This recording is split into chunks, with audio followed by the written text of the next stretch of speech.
We're less than 24 hours away from the start of the Jewish High Holy Days, and helping us mark the occasion here in the studio is David Montefiore, who is listed on this recording as Hazzan Rishon. That means what? First cantor is a type of title that was given to mostly European Hazanim, Oberkantor, once you had attained a certain position in a major synagogue and it was like prima ballerina. Something like that. And Hazzan is interchangeable with cantor?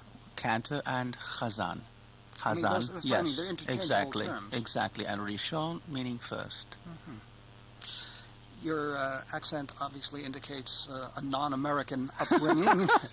Tell us about London in the wartime born after war, thank God, and was reared there, traditional Jewish home. And my father, of course, was the first cantor of the United Kingdom in the United Synagogue. And he was also an Oberkantor, Hazzan Rishon. And I guess that's where I had my beginnings, as being sort of like stewed into the music business and hearing people sing. One of the elements that fascinates me always about music from the services, to what extent are you singing what your father sang, let's say, and to what extent are you bringing something new to it? To what extent are you improvising? How do the cantillations work? Are they written? Are they traditional? Or are you doing something that nobody else does? Sometimes, well, most of the time, because I, in particular, in my case, I work with an organist and a choir. My organist is here with me today, Charlotte Vineburg.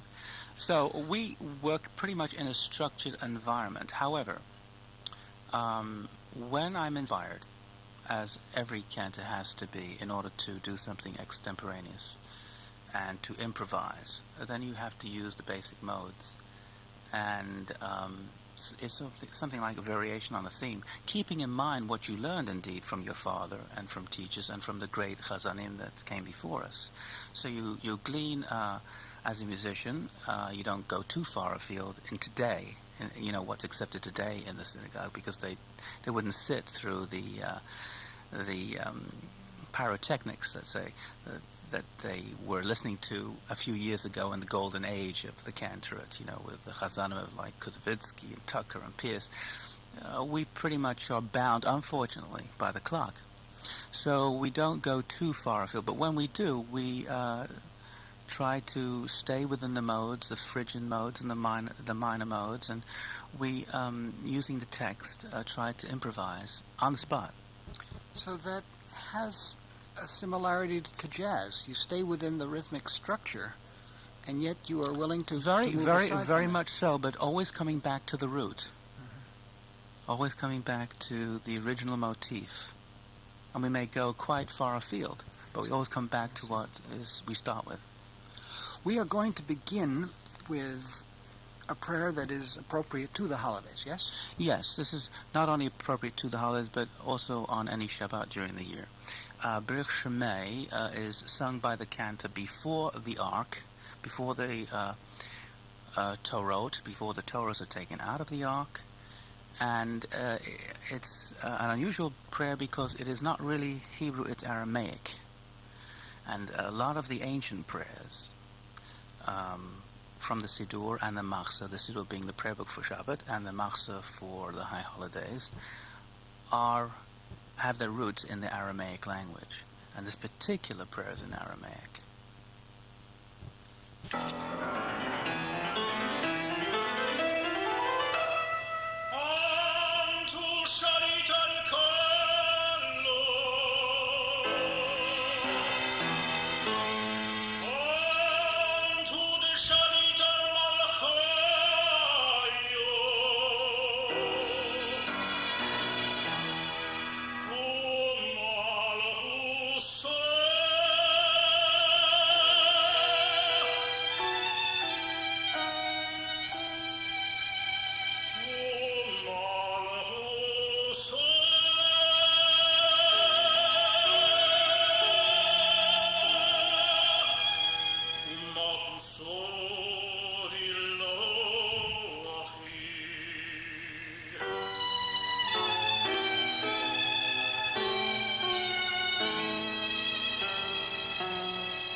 May it be thy will to open our hearts unto thy Torah, and to fulfill the wishes of our hearts, of all thy people Israel, for good, for life, for peace.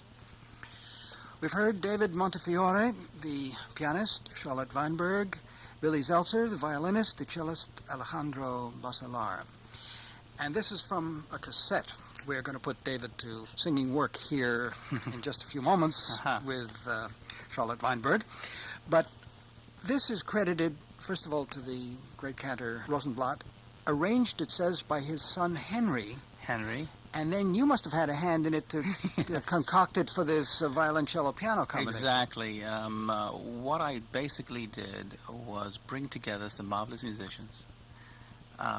They each have prowess as with their own instrument. And I said, listen, folks, bring to these pieces what you feel should be in them. I don't have to tell you, Alejandro, you're a concert cellist. I don't have to tell you, Villi, you're a concert violinist, what to do. I want you to take the moving parts. Villi, you take the soprano line. Alejandro, you take the alto line. And Charlotte, you somehow or other pull it together. And we all sort of cooked it up. And we gave the freedom to the artists, and that's the way they felt it, and that's the way it came out. Fascinating. Once again, in your own background, starting England, continuing here, what is the meaning to you of the High Holy Days? Is it just another bunch of holidays that have certain traditional pieces associated with them, or do you personally react to them specially? Oh, I think you'd have to be a stone not to react to them. But as a singer, and more so as a Hazzan, as a cantor, to me it is the looming of the Jewish ring cycle, because you do an inordinate amount of music from all kinds of composers from the 19th century, the 20th century, some modern composers, and you're constantly being called upon from a technical point of view, a musical point of view, and a language point of view. You are put upon just a sheer prowess of having to get through them. Once you start from Salichot, which happened last week on the 19th, the midnight service, which ushers in the whole period of the high holidays, which is sort of like an encapsulation of what happens on Rosh Hashanah and Yom Kippur. You're called upon to do monumental pieces like the Kol Nidre. I don't have to tell you how demanding that is, but you don't just sing it once when you start the service. You sing it 3 times over just to usher in the Kol Nidre service. And of course you feel that pressure because, you know, everybody's coming to shul, some for the first time that year, unfortunately. And they're waiting for the cantor and they say, I wonder if he's going to be in voice this year. So they haven't heard you for some time. And that pressure is on you too. So, and you're worrying about getting through the long services, which take 2 and 3 hours of continuous vocal singing.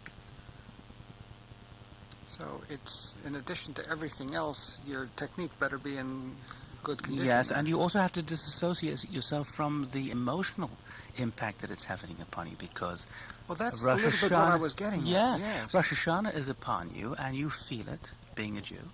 It's a time of slicha, of penitence and supplication, asking God for forgiveness, and who knows whether we're going to be alive next year, and so forth and so on. So it's a great feeling and awesome. You know, that word is used a lot today, but in a different context. But in right. a different context, it's quite an awesome, there's no way around it, of big job that lies ahead of you, and also to try to keep your own emotional involvement detached from what it is you're about to do for other people. Right. Well, so many opera singers have said the same thing. If you are crying, you can't make your audience. Exactly, so. exactly. All right, we are, as noted, going to ask you to do some pieces here in the studio. What would you like to do first? I'm going to do the Adonai Adonai, which is generally done before the ark once again, as we usher in the Torah service, and as again imploring God's magnificence, His gentleness, His ability to be, how should I say, fair with us and to forgive our sins, etc., etc. All right, if you will. David Montefiore, the pianist is Charlotte Vineburg.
No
Adonai, Adonai.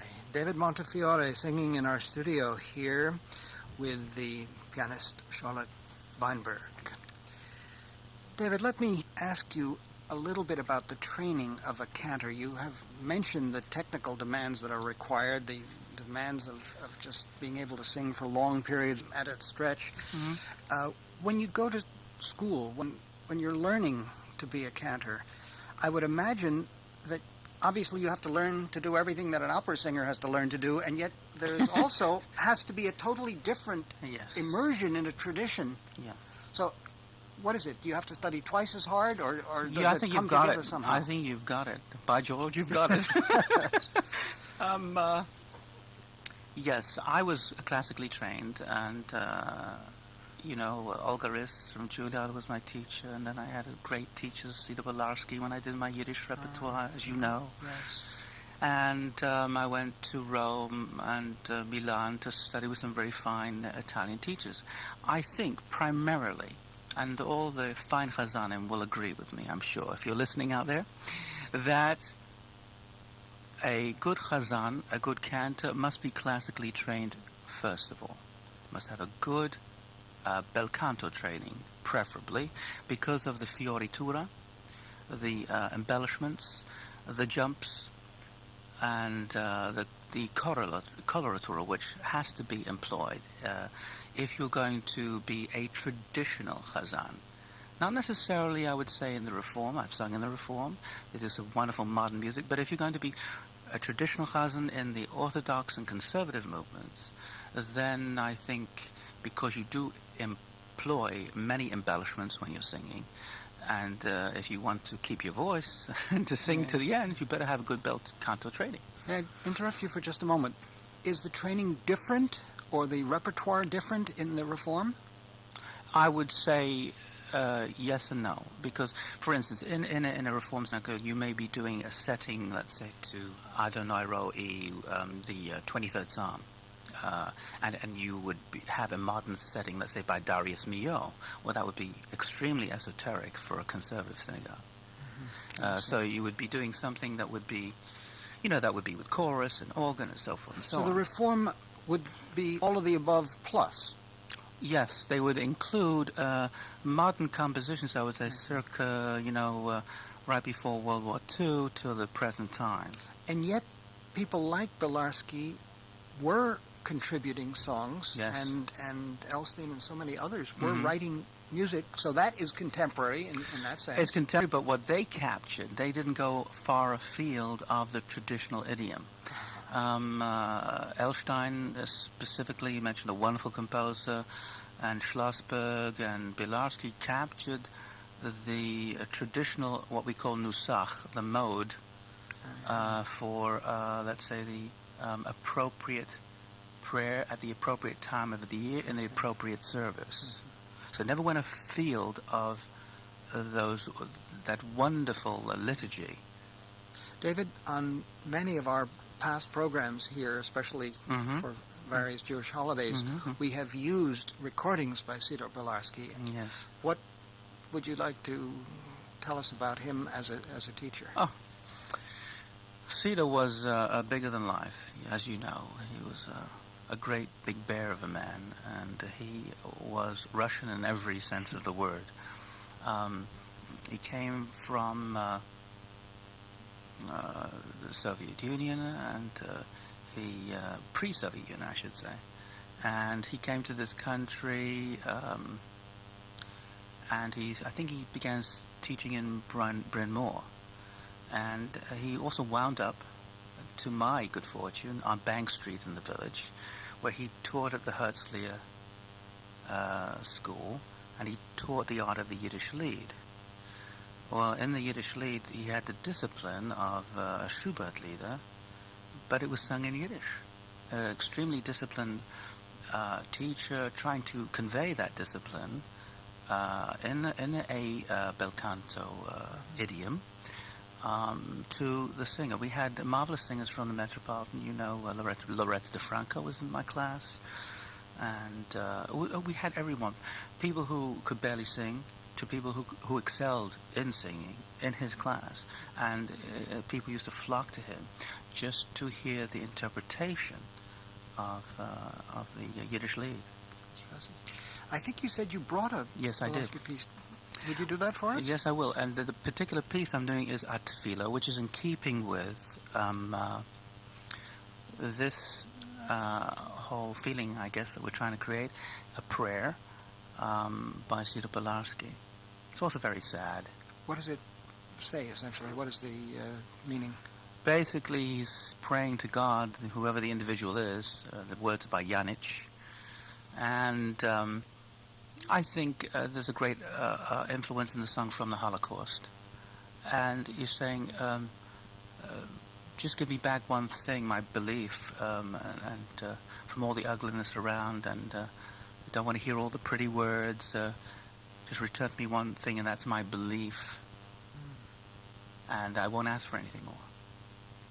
Well, it is that belief that sustained so many people through horrific times. Once again, if we may ask David Montefiore for a performance here in our studio, and again, same request to our pianist, Charlotte Vineburg.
Tefillah Very beautiful indeed. David Montefiore singing, and I think we can safely say that David and pianist Charlotte Vineburg would be happy to dedicate that performance to the memory of Sidor Pilarski. Thank you. We'll return and continue our own program in observance of the High Holy Days in just a few moments in the listening room.